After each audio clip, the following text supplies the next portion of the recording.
My name is Rachel Hilley, and I am a senior from Plymouth, Michigan. I am studying English and Organizational Communication. It is my honor and privilege to introduce our speaker this evening.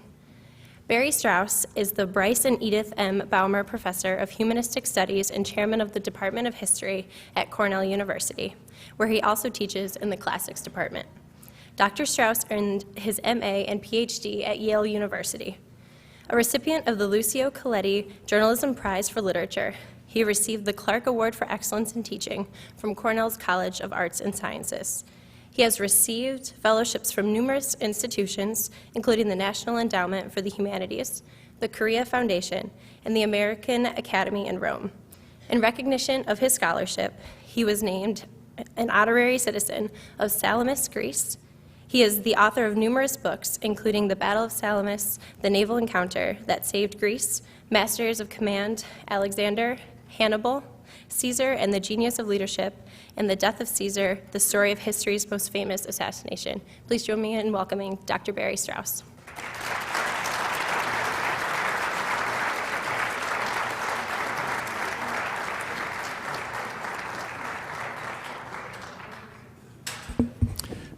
Thank you, Rachel, for that very kind introduction.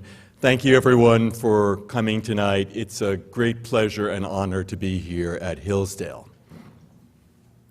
So I'm going to speak to you about someone who led one of the most interesting lives of the ancient world, a man who bestrode the narrow world like a colossus, Julius Caesar.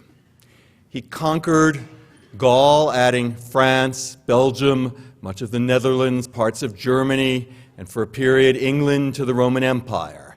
He took on the Senate and most of the Roman army and won a civil war that left him as the dictator for life of Rome, a position that had never existed before, and left many of his fellow citizens wondering whether he wanted nothing less than to be king. But my subject tonight is not so much Caesar's life as his death. This is less a biography than a mortography, or to use the proper Greek, a thanatography. The assassination of Julius Caesar on the Ides of March, March 15th, 44 BC, perhaps the most famous assassination in history. And the question that I'm going to be asking is, what do we know about this assassination? And can we trust the sources? Well, by some lights, this is the best documented single event in all of Greco-Roman history, at least pagan history. We have more sources and more information about it than probably any other single event. That's the good news. The bad news is that very few of these sources are contemporary sources, and none of the sources, ladies and gentlemen, absolutely none of them is objective. There's a good reason for that, and that's because the ancients scorned objectivity. They didn't believe in objectivity in the sense that we do. They believed in accuracy and in truth, but they thought that the way to reach truth and the way to accuracy was not by being objective, but by telling their audience what they needed to hear, what was most important for them to hear. They felt it was their job to shape and improve the raw data to reach the truth. Part of the reason for this is that their audience was largely not readers. Rather, their audience was listeners. Ancient literature, by and large, was meant to be heard rather than read. And it's both a blessing and a curse that our sources of information for the assassination of Caesar include some of the most talented prose writers of antiquity. It makes their accounts very seductive, but it also makes their accounts very dangerous. All of this might be a cause for despair, and perhaps if I were a modern historian used to the luxury of archives and a plethora of information, I would despair. But luckily, I'm a classicist. I don't expect to have a lot of information, and I don't expect it to be friendly. As far as I'm concerned, everything I've just said is a challenge, and I feel as happy as Odysseus tied to the mast, listening to the sirens. especially because I know that I can do all this from the safety of a desk and can call it a day whenever I feel like it. More seriously, the sources we'll be looking at in tonight's thanatography are sources that consider the assassination of Caesar to be one of the most important questions they could deal with. These were all writers who wrote during the Roman Empire. They all knew that the day of Caesar's assassination marked the bloodiest final day of the Roman Republic. It was the day in which their world changed decisively. And while none of them was prepared to say that history would have been better if the Republic had continued, they were all committed to the empire and to the monarchy, many of them felt that Caesar was someone who made mistakes, and that Caesar was a man who sinned against the Roman system. He's not only someone who was sinned against. So we'll see that they were wrestling with very great questions of political right and wrong and justice and morality and what they had to say about the assassination of Caesar. We'll turn to the sources in a minute, but first a word from our sponsor. The Bard, William Shakespeare. I don't know about you, ladies and gentlemen, but I wouldn't be here tonight talking about this subject if not for the very patient teacher who suffered me as I read Julius Caesar in junior high school. It was a wonderful moment and a superb play, and Shakespeare is remarkably faithful to the history that he read in Plutarch, who was his major source, but not remarkably faithful to what really happened. And so one of the things that we need to do when thinking about the sources is to remember that there's always a shadow from Shakespeare that falls across us, a wonderful shadow, an inspired shadow, but a shadow nonetheless. But even if Shakespeare didn't exist, and even if the other problems I mentioned weren't problems we had to contend with, the simple reality of the event would pose a grave dilemma. Caesar was not assassinated in a public place in front of an enormous crowd of Romans. He was assassinated at a meeting of the Roman Senate. And here is the Roman Senate House in front of probably 200 to 300 people. It all happened very quickly. The assassins surrounded him. They formed a security perimeter while this was happening. Many of the senators were busy looking out the windows, gossiping with their friends, dozing off. Before they knew it, it was over. And then they went running out of the Senate House, terrified, wondering if they were going to be next. What did this all portend? Nobody was there with a smartphone videotaping the scene. And from the word go, there was a debate, a controversy over precisely what had happened. Who had done it? How had they killed Caesar? Did he fight back? And everyone was telling a different story. Now, to add to the confusion, Caesar was not assassinated in the regular meeting place of the Roman Senate. Many of you have been to Rome and you've seen the Senate House. This is a rebuilding of the Senate House that existed in Caesar's day. It was rebuilt in late antiquity, later turned into a church, which is why it survives today, and probably rebuilt on precisely the same dimensions that it had in Caesar's time. But it was not used then. It was being rebuilt by Caesar.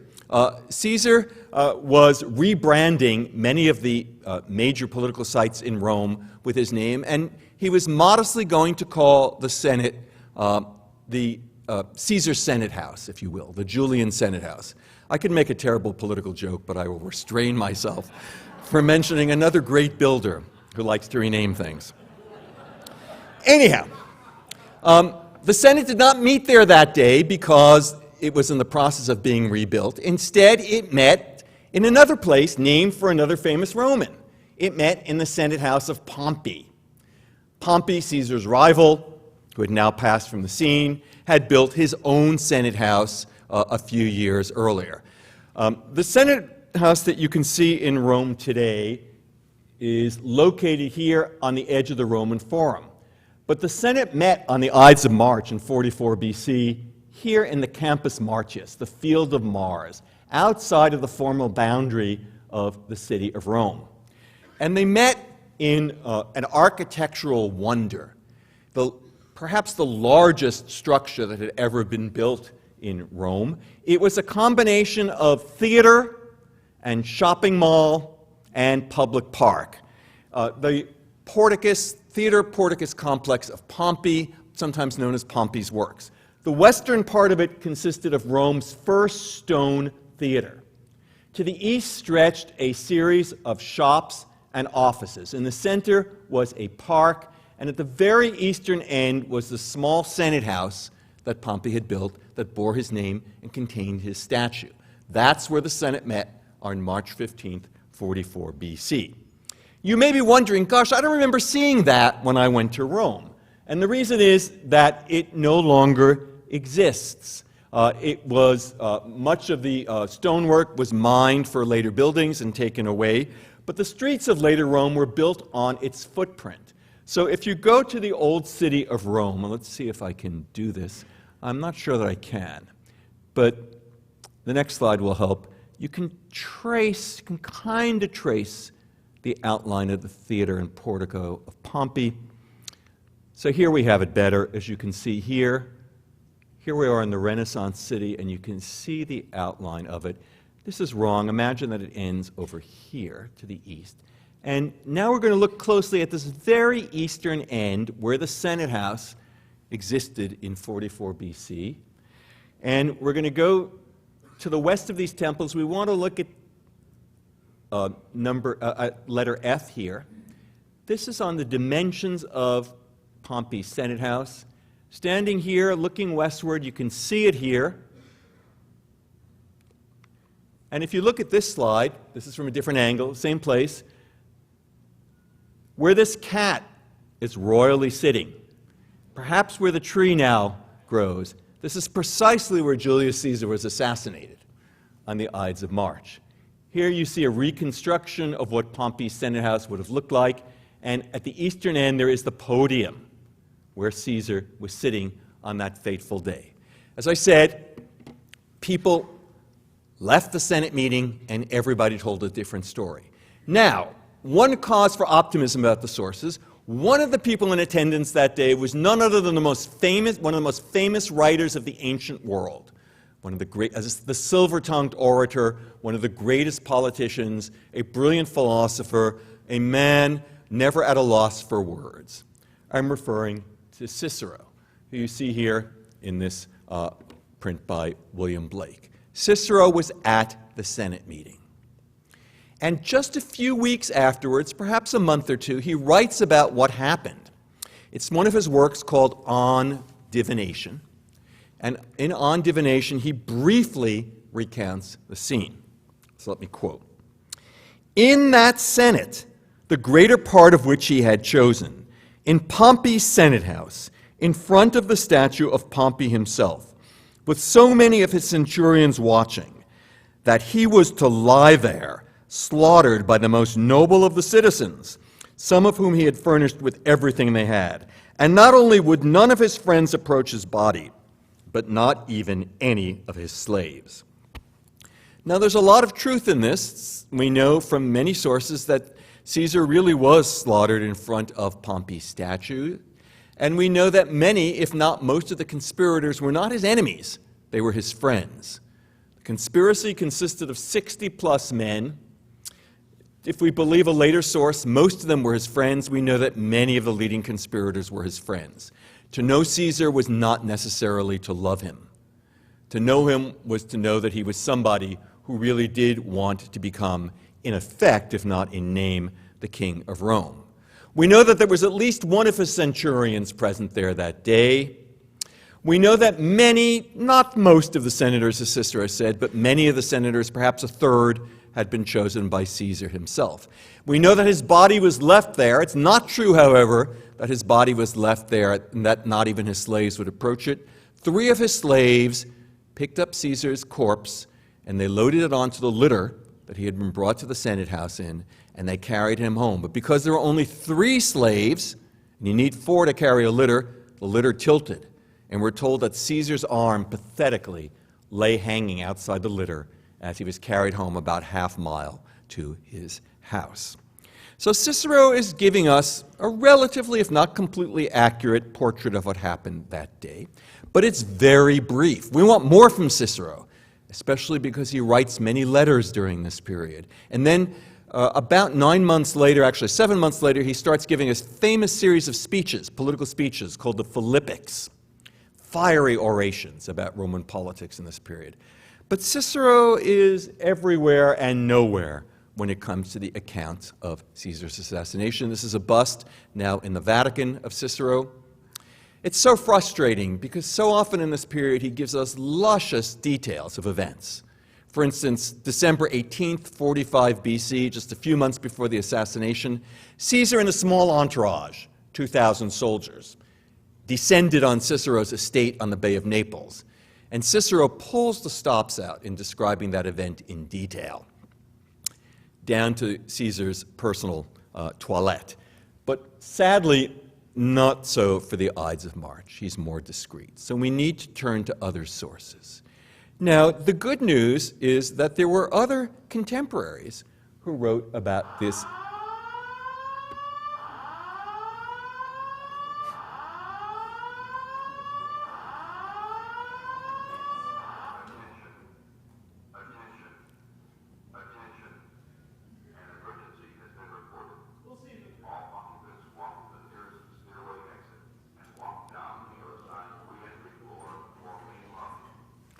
I didn't plan this to recreate the mood in the Senate that day.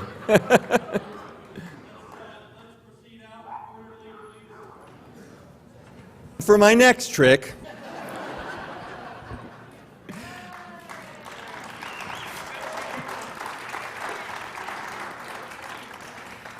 so what we were saying is that there are a number of contemporary sources for the assassination.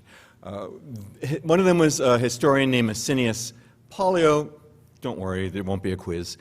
And he wrote a highly regarded history of Rome from 60 to 44 BC. Then there was the historian Livy, who was 15 years old at the time of the assassination. He lived in northern Italy, but he came south to Rome to complete his education. If he wasn't there in 44 BC, he was there shortly afterwards, and he wrote about the assassination of the career of Julius Caesar, including his assassination. And there was Strabo, the great geographer. He was 18 years old at the time, a native of Asia Minor, came to Augustus's Rome and also wrote about the assassination of Julius Caesar. And then there were the memoirists. Caesar's right-hand man, Oppius, wrote a memoir. Brutus's stepson, Bibulus, wrote a memoir. And Brutus's friend Empalus wrote a book only specializing on the death of Julius Caesar. If only we could read these books, but you guessed it, none of them exists. All gone. Fortunately, they were used by later writers who do toss us a bone or two about the assassination. A man named Velleius Paterculus, a soldier statesman who lived during the reign of the Emperor Tiberius, so 50 to 70 years after the assassination, wrote a good history of Rome. Or a man named Florus, who lived another 50 years or so after that, also wrote a very useful history of Rome with very brief references to the assassination. But that's not my main focus this evening. My main focus is 5 ancient texts that really they provide the only detailed accounts of the assassination that survive. Far more information than we get from Cicero. One of these texts was written by someone who was 20 at the time of Caesar's assassination. He wasn't in Rome, but he ended up in Rome, and we'll talk more about him in a moment. So his account is more or less contemporary. The others were written, between 100 and 225 years after the assassination of Caesar. So they're quite a bit later, and they're looking back at the assassination of Caesar. On the plus side, all of these 5 authors were, to some extent or other, men who led public lives. They were statesmen. Only one of them could really be called an academic, and even he had some public experience, so they knew whereof they spoke. Oddly, 4 of the 5 authors wrote in Greek. Only one of them wrote in Latin. The Roman Empire was always a bilingual operation, and the Greeks punched above their weight. Quite a bit of the literature of the Roman Empire is in Greek rather than Latin. But The most important caveat to have in mind is, as I said, none of these authors was trying to be objective. Each of them was trying to look at the assassination of Julius Caesar as an important moral and political point, something that said something about the world they lived in, the empire they lived in, the system of government they lived in, and something about the nature of greatness. They thought there were questions of justice and right and wrong as to, were the assassins right? Was Caesar wrong? What is one to make of this? So, as historians, we don't so much read these texts as wrestle with them. And let me now introduce you to them. So the first one is a man named Nikolas of Damascus, perhaps the greatest ancient author who bet that most of us have never heard of. Nikolas was a Greek speaker who came from Damascus, Syria. He studied Aristotle and Thucydides when he was young. He was a serious student of philosophy and history and wrote philosophy and history. And the reason he's important for our purposes is he wrote a book called The Life of Augustus, the life of the Emperor Augustus. Most of it is lost. Only a small portion of it survives. In fact, technically none of it survives. All we have is a summary of it, a Reader's Digest version that comes from a later period. Luckily for us, it focuses on the youth of the Emperor Augustus and the assassination of Julius Caesar and the aftermath of the assassination. Now, as I said, Nikolas was a very serious student of philosophy and history, and he approaches it in a rather impressive manner. He gives us an antidote to the version we get in Shakespeare, which is it shows an assassination led by a very idealistic Brutus. Nikolas gives us a very uber-realistic, a very skeptical account of the assassins and what they were doing, and he makes this a struggle over power, over political power, not over right and wrong. He makes Caesar something of an innocent victim. Part of the reason for this is that later in his life, Nikolas actually was employed by the Emperor Augustus. Augustus, as many of you know, was Julius Caesar's grandnephew.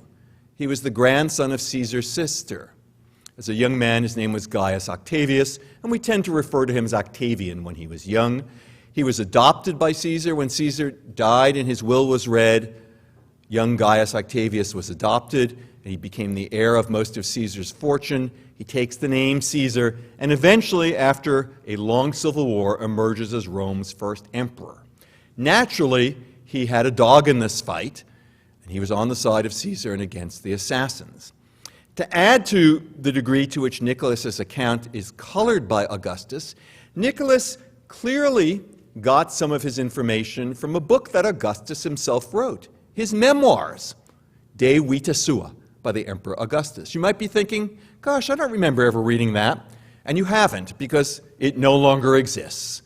We have about 18 short quotations from it, and that's all. It's a great pity. It was probably 450 pages long, so a substantial book. And it's a book in which Augustus gives us his version of his life and how he rose to power. It was supposed to be tell-all autobiography, in which he gave you an insider's personal view of his rise to power. I'm tempted to quote the line that Pamela Smith-Hill gave us this afternoon. Not a word of it is true, not even the ands or the thes. We can be sure that there was more propaganda than truth in the Emperor Augustus's memoirs. But before we discard Nikolas, two things in his favor. Nikolas, by the time he came to write this book, had had a remarkable political education. As I told you, he ends up in life becoming an advisor, an assistant, a secretary to the Emperor Augustus. But earlier in life, he had two other jobs that would give someone an extraordinary education in the world of conspiracy and high politics. His first job was working for King Herod. Yes, that King Herod, the massacre of the innocents, a man who is reviled as a tyrant in both Christian and Jewish tradition. Anyone who worked at that court and survived knew something about politics. But as if that wasn't enough, Nikolas of Damascus had another job as tutor to the children of Antony and Cleopatra. Yes, that Antony and Cleopatra. This is Cleopatra. It's a bust in Berlin. In the background, that's not Antony, that's Caesar, who was her lover before Antony. See me after class if you have any questions about that. So Nikolas is a work that I assure you is worth reading. The second source, and the one who is the anti-Nikolas in a way, is Plutarch. Plutarch lived most of his life in a small town in central Greece, about 2 hours' drive north of Athens today, a place called Kyrenia. A very small place. You'd hardly even notice it if you passed through. Probably a bigger place in Plutarch's day, but not much of a town. He was a man who was immensely knowledgeable and learned and had a great literary outpouring, probably produced no fewer than 250 works, many of which still exist today.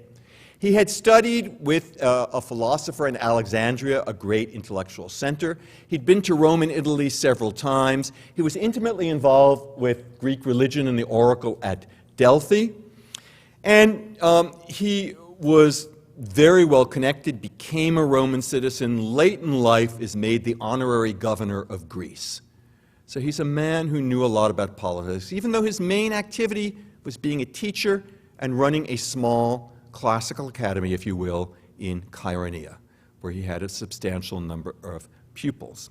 His most famous book is his parallel lives, the parallel lives of the noble Greeks and Romans. These are not so much biographies as brilliant essays about ethics, philosophy, and politics. He's interested in the people he writes about for moral reasons, for what they tell us about human nature and human psychology and justice. Nonetheless, luckily for us, he was a very honest historian. He went to great effort to get the facts right. He wasn't much interested in chronology, so he's not real good for what happened when. And he compresses timelines. And the speeches, as often in ancient history, are fiction. But the rest of the details are carefully done, and he often cites his sources. The most important of his lives for our purposes is the life of Caesar. Second most important is the life of Brutus, then a life of Mark Antony, and finally a life of Cicero. And for Plutarch, the philosopher and the Greek, his hero is Brutus. Marcus Brutus was a philosopher, as well as being a statesman and a soldier, and Marcus Brutus was a Philhellene who spoke Greek well and was well versed in Greek philosophy. And Plutarch gives us a version in which Brutus is a good man, a heroic man, who tries to save the Republic and who fails. Oops, I went too far. Okay, the third version, and Plutarch is writing, by the way, about 100 AD, so about 150 years after the assassination. A few decades later, let us say in the 120s AD, we get Suetonius. Suetonius, well known as the author of the Lies of the 12 Caesars, and this is a medieval woodcut of him. Suetonius was a man who rose in Roman public service, a very high office under the Emperor Hadrian, the equivalent of a cabinet secretary. He was in charge of imperial correspondence, a major way in which people of importance in the Roman Empire dealt with the central government and had their questions answered by the central government. He loses his job in a palace coup having to do with a scandal. It gives him more time to write, and he devotes the rest of his life to writing a series of books. The Lies of the 12 Caesars is one of them. His view of the emperor, he begins with Julius and he ends with Domitian, who died in AD 96. So before his lifetime, he sees Rome as on a slow decline from the noble days of the Republic through the corruption of the empire. He sees Caesar as a great general, but a very poor politician and a terrible human being. And so in some sense, Suetonius thinks that Caesar had it coming to him in his assassination. The next source is Appian of Alexandria. Appian lived around the same time as Suetonius, except he was a Greek speaker. He came from Alexandria, Egypt. He has a career in Roman public life. He is a governor of several provinces and goes to Rome. And I'm sorry, he's not a governor, but he is a high official in the administration in Egypt. He goes to Rome and he serves as an attorney, essentially the equivalent of an attorney today who would argue before the Supreme Court. He's an attorney who argues before the emperor. And he also writes a universal history, a very popular genre in antiquity, an encyclopedia in which much of what's there is cribbed from earlier authors. He writes a history of Rome, a very important source for us today because his 5 books on the civil wars that destroyed the Republic, from the Gracchi to Caesar, are our single most detailed account we have of this period. So tremendously important. He greatly respected Caesar, especially as a soldier, and doesn't have very many nice things to say about the men who killed him. And finally, the history of Dio Cassius, also known as Cassius Dio. Either one is okay. He lived quite a bit later, around 200 AD, and even later he finishes his history around 230 AD, so we're well beyond the assassination of Caesar. He was a Roman senator, a very learned man who had read widely, but it's clear that when he sat down to write, he sat down to write a little bit like a jazz musician doing a riff. He remembers some of the notes, and the rest he makes up. He didn't have many kind things to say about the assassins, a great believer in the Roman monarchy, but it's a good read. So that's what we've got, folks. As I said, a modern historian would be tearing his hair out at this sort of event. But for a classicist, it's pure joy to have to work through sources like this and to try to piece together what really happened. Just to give you a taste of it, let me refer to one brief event, probably the most famous single quotation from the assassination of Julius Caesar, the famous line that Caesar uttered when he saw that the assassins included a man who he trusted, a man whom he had pardoned for his sins against him and treated as his friend. The famous moment when Caesar turns to Brutus and says, "Et tu, Brute," then fall Caesar. A great moment in Shakespeare, but it never happened. Caesar never said, "Et tu, Brute." This was invented in the Renaissance by Shakespeare and other writers. What did Caesar say? Well, let's turn to the 5 sources. Nikolas of Damascus gives us no information on what Caesar says, nothing whatsoever. Appian says that Caesar responded to the assassins who waylay him, ambush him in the Senate house. He responded with anger and shouts. Sutonius says he wasn't able to say anything.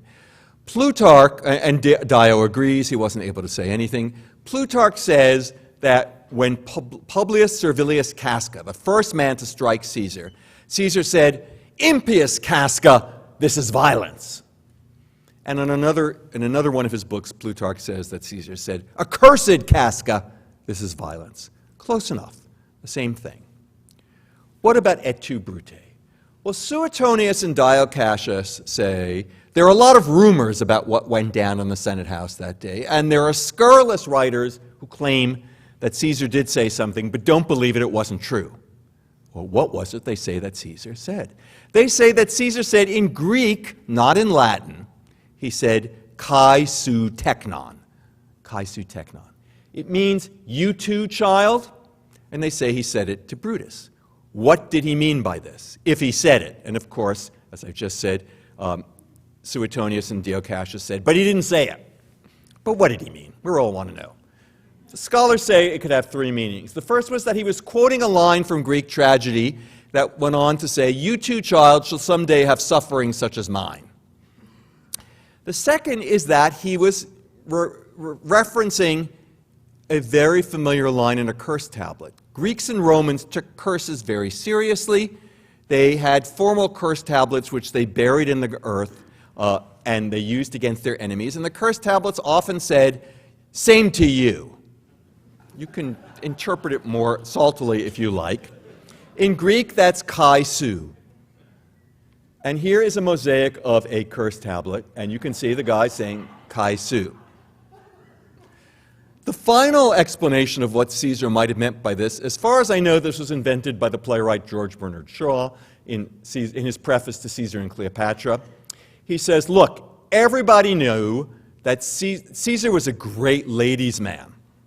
And everybody knew that one of his mistresses, well, let me take a step back. His mistress in 44 BC, or perhaps his mistress -1, was none other than Cleopatra, Queen of Egypt.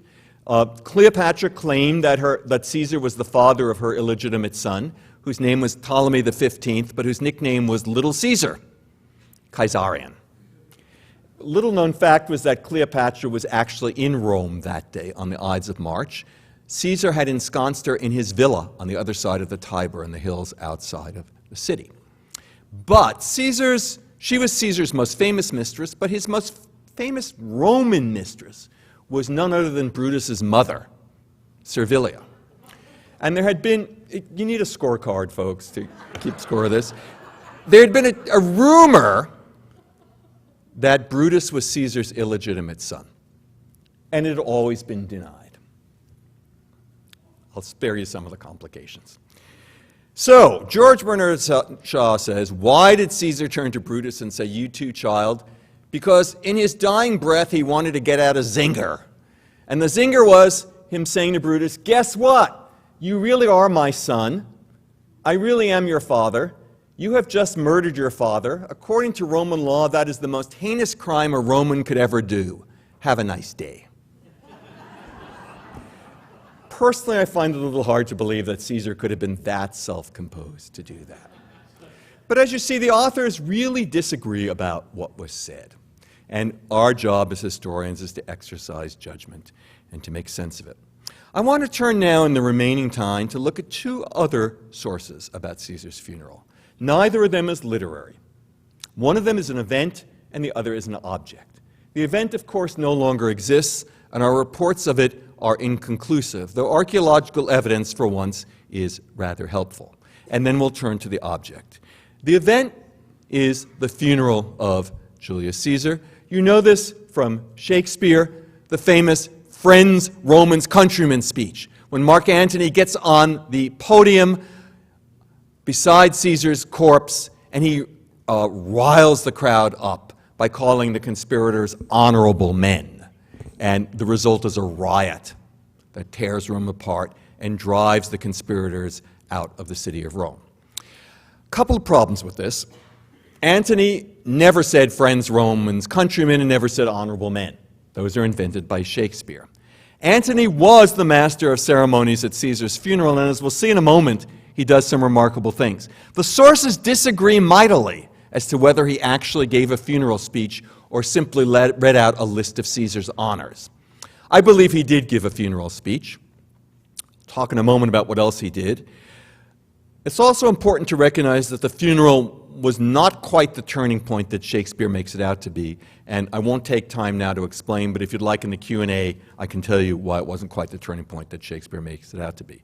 The important thing about the funeral is the two remarkable things that Mark Antony does. And the real Mark Antony didn't look like Marlon Brando, I'm afraid. This is the real Mark Antony. Tough guy, but no Brando. Caesar did have a public funeral that took place about 5 days after the Ides of March, probably on the 20th of March, 44 BC. The funeral took place in the Roman Forum, which is here in the foreground, and Caesar's body was brought out in a procession, a formal procession. It was brought out to the speaker's platform. By the way, Caesar had torn down the old speaker's platform and built a new speaker's platform, which he modestly called Caesar's speaker's platform. Really. And the body was brought there. As it was the custom in the funeral of a great person in Rome, it was followed by an actor wearing a wax mask, a beeswax mask that had been made during Caesar's lifetime to look like Caesar. He wore clothes like Caesar, and he had practiced walking like Caesar. So, of course, this would make a big impression on the crowd. There'd be other actors wearing beeswax masks of Caesar's famous ancestors. And he was accompanied by his soldiers to the sound of music and wailing. I want you to imagine thousands and thousands and thousands of people packed into the Roman Forum, a true mob scene. The corpse is brought up covered to the podium, and this is Caesar's rostra. This is all that is mortal of it. Here is another view of it. There would have been a platform here. And it's facing the Roman Forum. Imagine this arch out of the way. Imagine most of these structures out of the way. So an open area, thousands of people, and there stands Antony. In addition to giving some sort of funeral address, he does two other things. First of all, instead of having the usual custom where there is a professional chorus of mourners who lead the wailing, he leads the audience in kind of a football stadium cheer, saying things like, "Caesar didn't deserve it, did he?" And they'd say, "No, he didn't deserve it. Caesar was a great man, wasn't he? Oh, Caesar was a great man." Back and forth, an audience participation thing such as had never been seen before. And finally, the pièce de résistance. He brings out a wax model of Caesar's body on a pulley, rotating, that shows all of Caesar's wounds, including the wounds on his face. And you can be sure that whether Caesar was wounded on the back or not, they showed him wounded in the back. In fact, I suspect that the number of wounds that appears in most of our sources, 23 wounds, comes precisely from this event. Remember, very, very few people in Rome had actually seen it happen, and their accounts disagreed. There was no official public version of what had happened, and Antony is using this occasion to give the Roman people his version of the event. He riles up the crowd, perhaps with the help of agent provocateur planted there by Antony. The crowd now riots. They go up to the podium, they take Caesar's corpse, they try to go up the Capitoline Hill and to break into the temple of Jupiter, to burn it there. But the priests, with some help from soldiers, no doubt, stop them from doing that. They don't want to go off to the field of Mars, a half-mile away, where a funeral pyre has been prepared.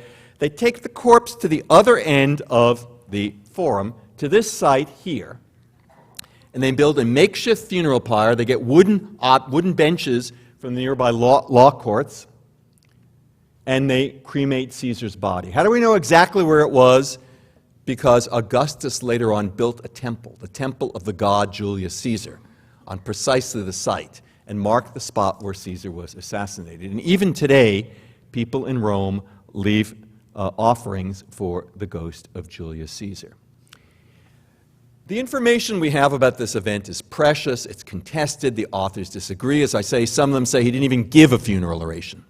Cicero says he does, and that's good enough for me. All that we know, that we can be sure of, is that this was an unprecedented act that Antony carried out and that swayed the crowds in Rome. In the time left, let me just turn to the last event that I want to talk about, the last item that I want to talk about, not an event, but an object. It was created 2 years after the Ides of March, so 42 BC.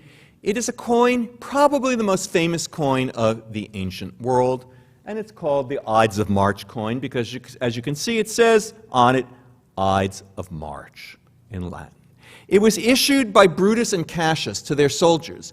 Brutus and Cassius, the two leading conspirators, had fled to the east. They'd raised an army, and they'd raised an army of about 50,000 men to fight against Mark Antony and Caesar's heir Octavian in the showdown in northern Greece in 42 BC. They had to pay the soldiers, so they taxed and looted cities up and down the Roman East to come up with enough coin to pay these soldiers a really enormous amount of money. And they issued a number of coins to commemorate the occasion. In the ancient world, coins were important sources of propaganda. And as I said, the most famous of these coins is the Ides of March coin. On the reverse is this image, which you see. We'll come back to it in a moment. On the obverse is this image of Brutus. It's a picture of Brutus. Can't see it very well in this one, but he's wearing a beard. It's a symbol of mourning for the Republic. And it's got his name, Brutus Imperator, Brutus the victorious general. And here's the name of the mint master, Lucius Claudius Cassius, not a tremendously important person. Now, this symbol of Brutus was a remarkable statement. The reason it's a remarkable statement was that just a few years before, Julius Caesar had issued a coin in which he proclaimed himself to be Kaiser Imperator, Caesar the victorious general, a coin that was the first coin in the entire history of Rome to show a living man on the coin. The Roman Republic had always considered it uncivic to show a living person on a coin, against the spirit of Roman republicanism, against the spirit of democracy, to make any one living individual almost like a king on a coin. Caesar had broken that tradition by this coin. And you can see he's also wearing a triumphal wreath, making it even worse, and he's got the symbol of his position as the chief priest as Rome, which he also was. By the way, the triumphal wreath is also there to hide his baldness. Caesar was very vain about being bald. And Brutus, therefore, by depicting himself on the coin and by calling himself imperator, calls into question his idealism. If he was such an idealist, why does he depict himself on a coin? Is he trying to create a cult of personality like Caesar? Could it be that one of Brutus's motives, one of the reasons he assassinated Caesar, is not that Caesar was so powerful, but that the power was going to the wrong man, to Caesar rather than Brutus? That's what Nikolas of Damascus argues. But that, of course, is only one side of the coin. Let's look at the other side of the coin. This is one of the few gold versions of this coin. Most of them are silver denarii, silver pennies. What you can see on this coin is in the center of the coin there is a cap that a freed slave wore. This is a cap when a slave was freed, and in Rome it was much easier for a slave to be freed than in the Old South. When a slave was freed, he wore a freedman's cap. It's a sign that the Ides of March was meant to be the day of liberation of Rome from dictatorship. But the other symbol, very prominently there, are the daggers. The two daggers symbolizing the daggers that were used to kill Julius Caesar. If you look closely, did it again. If you look closely, you will see that the daggers are not the daggers are not the same. The dagger on the left is has a cross-shaped hilt. The dagger on the right has two discs on the hilt. We'll talk in a minute about why the daggers have different, why the two daggers are different. The first thing to notice, though, is that they are daggers. And a dagger was not a dagger in Rome. There were different kinds of daggers. These are specifically what the Romans called a pugio, a military dagger. Here. Yes. Here is a modern recreation of a pugio. This is in the Archaeopark in Alasia, the site of Caesar's last battle in Gaul, in modern France. And as you can see, it resembles the dagger on the Ides of March coin. Mark Antony, in his speeches against the conspirators, said that they didn't use military daggers. They killed Caesar with a switchblade. The Roman version of a switchblade is a sica. It's a kind of dagger that's used by thieves, by assassins, by hitmen. In Italian and Spanish, the word for hitman today is sicario. In fact, there's a recent movie, Sicario, about a hitman. Antony says they were hitmen. They used sicas.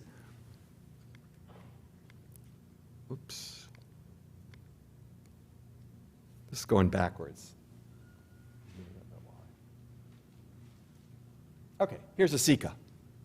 Cicero gives a speech in which he responds and says they weren't hitmen. They didn't use sicae. They weren't sicarii. So the kind of weapon that they used is important.